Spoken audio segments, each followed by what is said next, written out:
boys.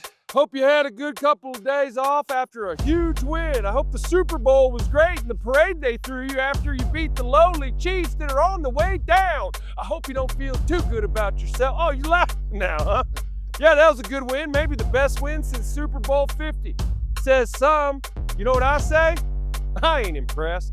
Yeah, it was a good win. And we got some stuff we want to talk about because you guys did some good shit.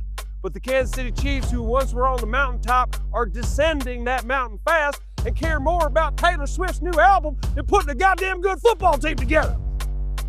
And by the way, what the hell are you wearing? What is it? What is that sweatshirt, man? It's a bye week, Coach. I might go catch my alma mater. Oh, it's the bye week, huh? Yeah, it's a bye week. We're gonna go get, hear everybody tell us how good we are. You ain't from the South. I'm going to go have some fun and have everybody tell me you're the best ever, and you guys are Super Bowl bound. What are you gonna do, Coach? All right, what's your bye week? Feel for your bye week, Coach. I'm watching film. Uh-huh. All right, don't be getting bi-curious on me. Take care of your business. Yeah, be safe. Take care of your bodies. Yes. Okay, you guys had a big win, alone atop the AFC West, 9-2. It's looking pretty darn good, but there are some things we got to clean up if we want to be the football team we want to be. Now, some excellent things in the game, and we want to talk about some of the things Bo Nix did well, specifically in that last drive to set up the game-winning field goal, the special teams unit balls. We're going to talk about the special teams unit in a minute, Jake. But what did you see from Bo Nix, particularly on that 3rd and 15 when he threw that ball rolling a little bit right to Cortland Sutton for the big first down? We're coming down to the wire here in the Mile High City with 2 minutes, 5 seconds to go, and a 3rd and 15 for the Broncos. Nix had all kinds of time, couldn't find anyone. Now he does. That's Cortland Sutton, Mr. Third Down, to move the chains. Yeah, I mean, a team's 9-2 isn't that way unless they got a guy behind center making plays when the time comes. The doorbell rings. Does he answer the door, make a play? So far, Bo is like getting it done. Ding dong. Yeah, so what happened in the game, what I saw, it was a lot more patience by Bo in the pocket. He was a little more settled. He didn't let little edges get him riled up and have him bailing out too soon or coming off his read. He even went through some progressions. What was pretty is he worked the ball over the field, over the middle of the field to the one to Sutton and then also to Bryant. And that's a development we all want to see Bo make, and he did. This play that you're speaking of, and in particular, he takes a drop 5 out of the gun, and when he got to his depth, you're deep, and those ends are coming in, so he moved up in the pocket, and as he moved up, there was room.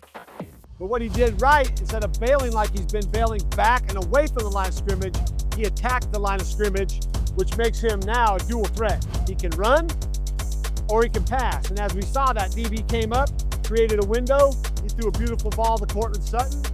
Cortland did a great job of breaking when he needed him to and coming back friendly to the ball. So key there, he didn't bail and go right and run away from the line of scrimmage, and now you're just a thrower.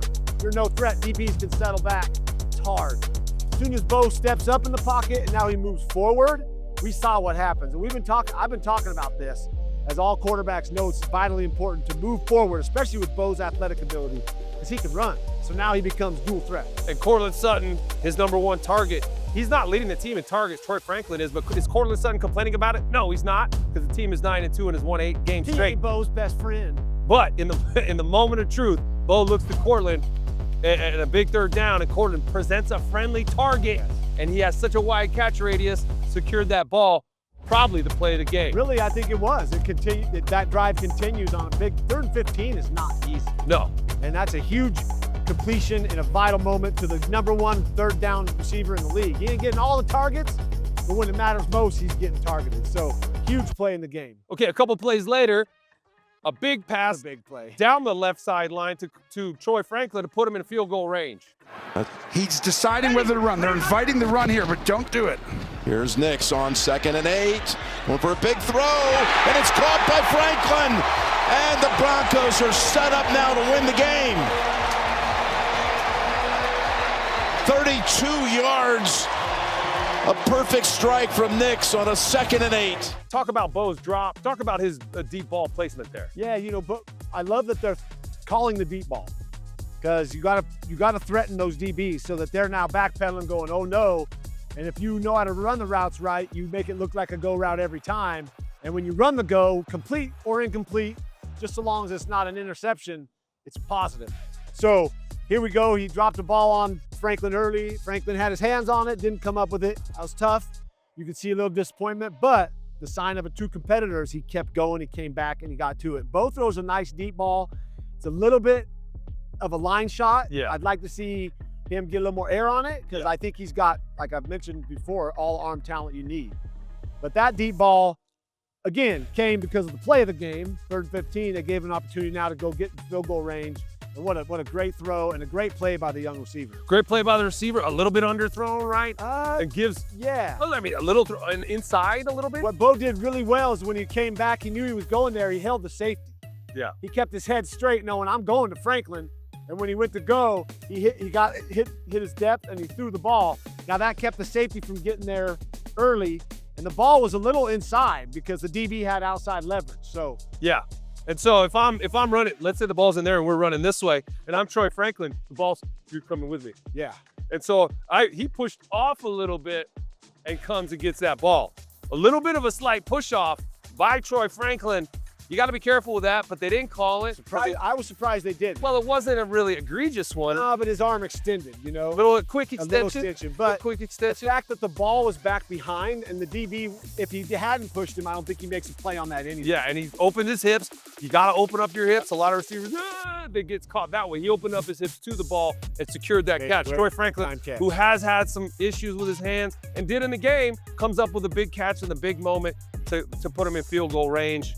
2 really nice plays by Bo Nix and different types of plays. One, nice drop on rhythm, dropped it to Troy. The other one made something happen, scrambled in the pocket, like you said, comes forward and drops a dime. But in a lot of ways, the star of the game was the special teams unit.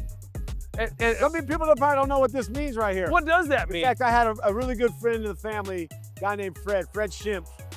Hey, train. I hear the train Fred coming. Fred Schimpf. He was on a plane with my buddy who was wearing this, my buddy Ty.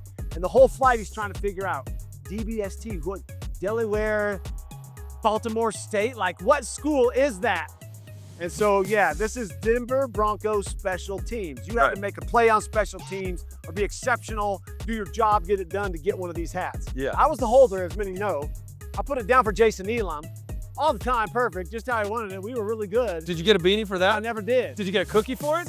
No, well, I would have liked to have got a beanie, but somehow that one of these showed up in my collection from a friend. So Those beanies were typically given out for when you got a decleater, you knock someone on their butt, or a kick tackle, which is inside the 20, or a moment like that on special teams. It was an incentive and a reward for balling on special teams because it was that important. yeah. And If you were Marvin Mims, I would give this to you. okay, well let's talk a little bit about Marvin Mims first, okay? All those guys balling, and they're all getting those, but Marvin Mims had a 70-yard punt return.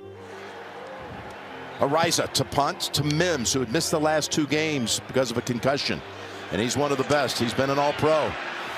Here's Mims cutting it upfield. This is what we're talking about. Here goes Mims with a block. He's at the 50. And it's a chase. There's an angle. And they take him down. It was Roland Wallace who was able to get him. Marvin Mims coming off the concussion and going out there and doing what he does best. He's an all-pro returner. But we want to show you a little bit of what he did that allowed him that kind of room. Now, Jake's going to throw it up in the air. And number one, the kick kind of outkicked his coverage a little bit. It was a really deep kick. And what that means is that it allowed Marvin Mims the room to do what he did, set up the guys who are coming on him, set up his blockers by going one way and then boom, sticking his foot in the ground and going a different direction. And Nate references, out-kicking your coverage. We used to kid around with guys that had a really good-looking wife or a good-looking girlfriend that they definitely out-kicked their coverage. Yeah, a lot of guys in the NFL out-kick their coverage. I wonder what the ladies liked them for. Can't think of that. So here it comes. But Marvin Mims, this is up in the air. He catches it, sets it up first this way, bang, and then he's that way, and he's out. He's gone. Yeah, great job by Mims. Patience, trust. Also a high sense of depth perception because when you're going back, you're looking at the guys coming, and you're trying to spot the ball. And then when you catch it, you're secure and go, oh, they're still 8 yards from me. I can go set them up like Nate said, make one move, and they're coming down so fast to try to make that decleater so they can get their special teams hat, and Mims makes them look silly. He had another great return late in the game that got another like 15 yards. Yeah. So having him back was huge. I don't see many punters punting to him for the rest of the season. In fact, it's going to be a mistake if you do. This kid's confident, and when he does that, being on punt cover or punt return, that lights everybody up because it's like, yo, let's go, boys. Let's give Mims a crack. Yeah. We don't have to block perfect. Just hit your guy, and wherever he goes, take him there and let Mims do the rest. It's when you try to block him and then you grab him and then those come back. Just get in front of your guy, get a line on him and let Mims do the rest by reading those blocks. And when you watch that 70-yard return, it used to be back in our day, you could actually knock someone out. You could ear hole them. If they were looking back, you could still crack them Sports Center and put them on their back. Hit of the game. Yeah, you get celebrated for that. You don't anymore, you get flagged. And so the way the guys have to block it, they have to turn their back to them and throw their arms up. And you'll see them do, there was 2 or 3 of those blocks in the game, or in that return, where guys, JL Skinner was one of them, gets in position and then just throws his arms up and allows him to take it and didn't put a guy on his back. They hit him, but they don't go in and like try to kill him. Yeah. All right, one more time, because Will Lutz was 5 for 5. Yeah. Special teams player of the week, but it's not just Will Lutz doing that. It's the operation. It's the snap, the hold, and the kick. Can you talk a little bit about that operation, Jake? Because you used to be part of it. Starts with the center. It's key. He's got to have the ball ready, and he gives him a nice little flip back. And what the holder has to do is trust that rotation on the ball is so precise that it's going to come back. And if I even just reach over from my spot, if I reach out and catch it, it's going to be a whole half revolution short. So therefore, I'll probably catch it with the seams behind. So the key is to like trust that snapper who's putting it right here, that when it hits my hand, the seams almost always are there. All I got to do is hit that spot, lean the ball however the kicker likes it. Jason Elam liked it a little forward and up. And then I get it down. If I have to spin it, but get your hand out of the way, keep your head down, and the kicker comes through, and it's game over, and we walk off the field with no more plays. Yeah, Will Lutz has got big nuts. Lutz's Brett's got nuts. Broncos. And that's how it's done. All 3 phases. Not just the offense, they balled. Not just the defense, they balled. Not just the special teams units, they balled. Even the coaches balled. That was a great win. They took advantage of a big opportunity came. Yeah. Everybody's watching. Yeah. And they said, okay, cool. And they did it in style. And how are they going to handle more success now, more expectations? And the Broncos having a much-deserved bye. Hopefully they're resting right now, relaxing, recharging the battery for the final push of the year. 6 games to go plus playoffs. We're going to be here rocking with you every week. Maybe not next week because we got a gobble. You want to do a cadence to break us down? Yeah. Little Thanksgiving cadence? Send that ball back. Here it comes. So when we get ready for Thanksgiving, I always had a knack to try to keep the guys loose a little bit, because we wanted to go home and eat, and it was like coaches wanted to practice more, and we wanted to leave, and they're like, we want to watch more film, and it's like, we want to go eat turkey, and like, turkey, whatever, we got to watch more film.